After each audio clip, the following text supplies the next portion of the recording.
దేవుని బిడ్డలారా, దేవుడు మనందరికీ తోడై ఉండి ఆశీర్వదించి నడిపించునుగాక.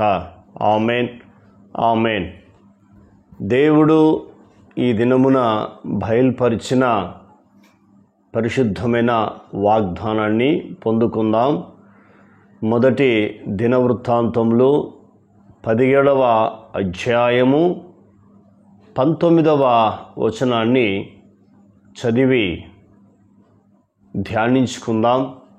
ఈ అధ్యాయం అంతటిలో దావీదు కనబడుతున్నాడు.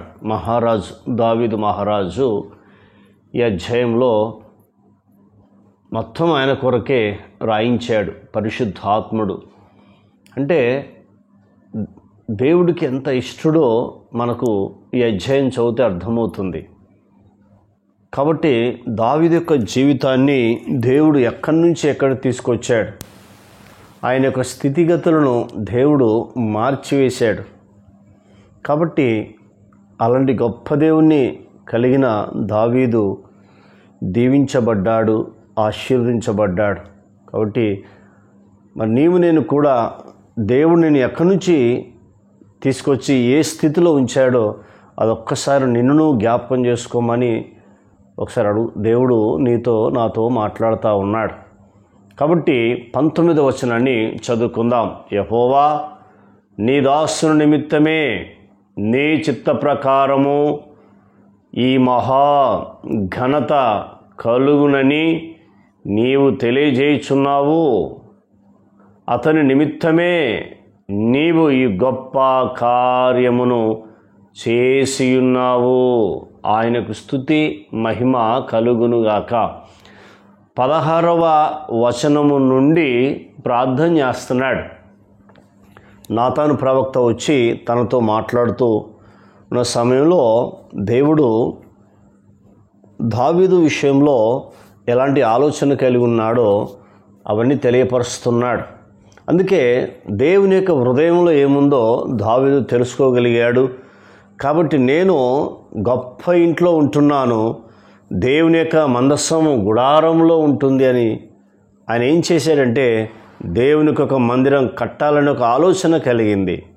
కానీ దేవుడు చెప్పలే దావీదుకు నువ్వు నాకు మందిరం కట్టాలని చెప్పలేదు.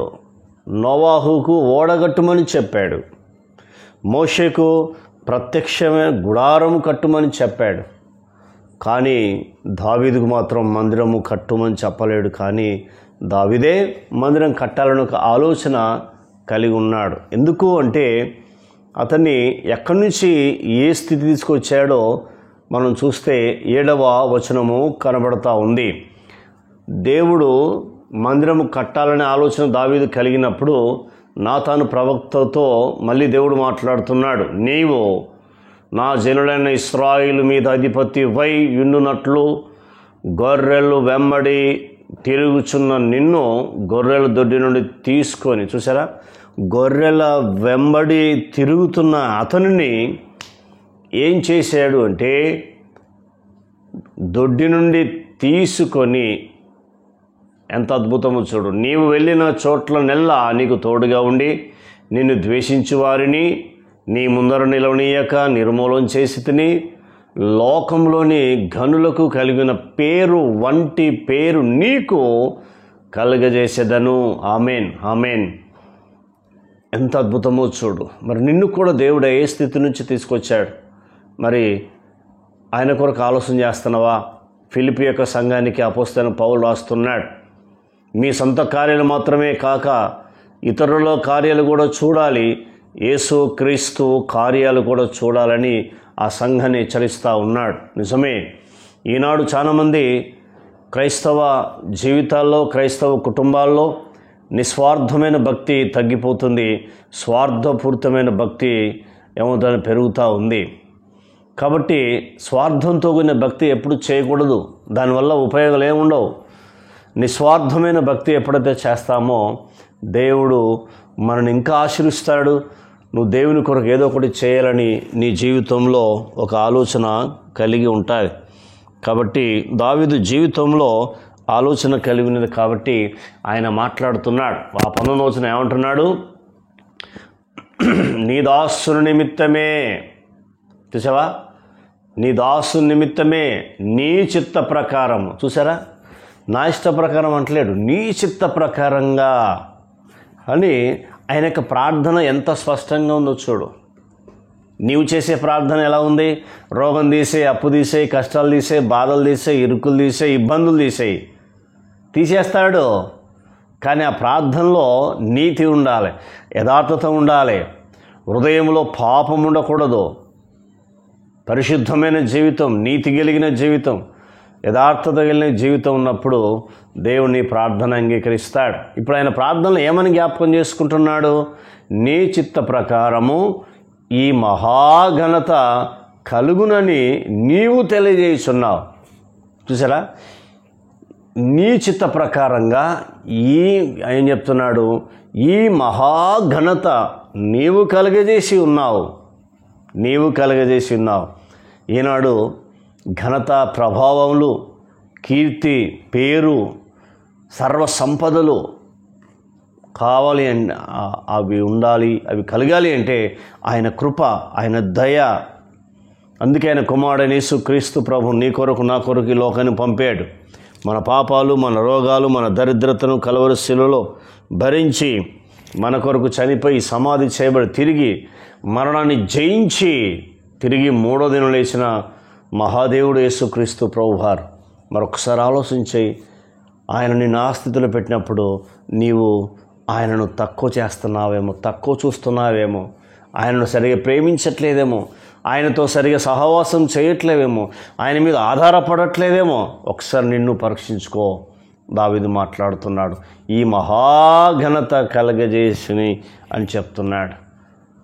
తర్వాత రెండోది మాట్లాడుతున్నాడు ఏంటంటే, అతని నిమిత్తమే నీవి గొప్ప కార్యము చేసి ఉన్నావు అంటున్నాడు. ఎంత అద్భుతమో చూడు, ఈ గొప్ప కార్యము. మరి దేవుడు కూడా నీ జీవితంలో కూడా దేవుడు గొప్ప కార్యం చేయబోతున్నాడు. అతని నిమిత్తమే నీవి గొప్ప కార్యం చేసి ఉన్నావు. దేవునితో వాగ్దానం చేస్తుంది ఏంటంటే, నీ జీవితంలో ఒక గొప్ప కార్యం చేయబోతున్నాను. దేవుడే వాగ్దానం చేస్తున్నాడు, నీ జీవితంలో గొప్ప కార్యము చేయబోతున్నాను. ఒకసారి ఆలోచన చేసుకుందాం, తీర్మానం చేసుకుందాం. దావీదు వలె కూర్చుందాం, దావీదు వలె ప్రార్థన జీవితం కలిగి ఉందాం. అప్పుడు దేవుడు నీ స్థితిగతులను అన్నీ తొలగిస్తాడు. ప్రార్థన కన్న తండ్రి, నీకు స్తోత్రాలు. విన్న మాటలు దుష్టతకు పోకుండా సహాయం చేయండి. ఈ మాటల ద్వారా మీరు మమ్మల్ని ధైర్యపరిచి ఆదరించి మీరు మహిమ పొందినందుకు మీ కృతజ్ఞతలు, స్తోత్రములు చెల్లిస్తున్నాం. నీ ఆశీర్వాదము తండ్రి అది ఎన్నటెన్నటి ఉండును కాకని దావీదు ప్రార్థన చేస్తున్నాడు. అయ్యా, నీకు స్తోత్రాలు చెల్లిస్తున్నాం. ఈ మహాఘనత కలగేసింది నీవే, అతని నిమిత్తం ఈ గొప్ప కార్యం చేసావని చెప్పావు. అందుకు మీ కృతజ్ఞతలు. మా జీవితంలో అలాంటి కార్యాలు చేయమని యేసుక్రీస్తు నామంలో అడిగినవన్నీ పొందుకున్నాం తండ్రి. ఆమెన్. ఆయన కృప సదాకాలం తోడై ఉండి నడిపించి ఆశీర్వించునుగాక. Amen, amen, amen.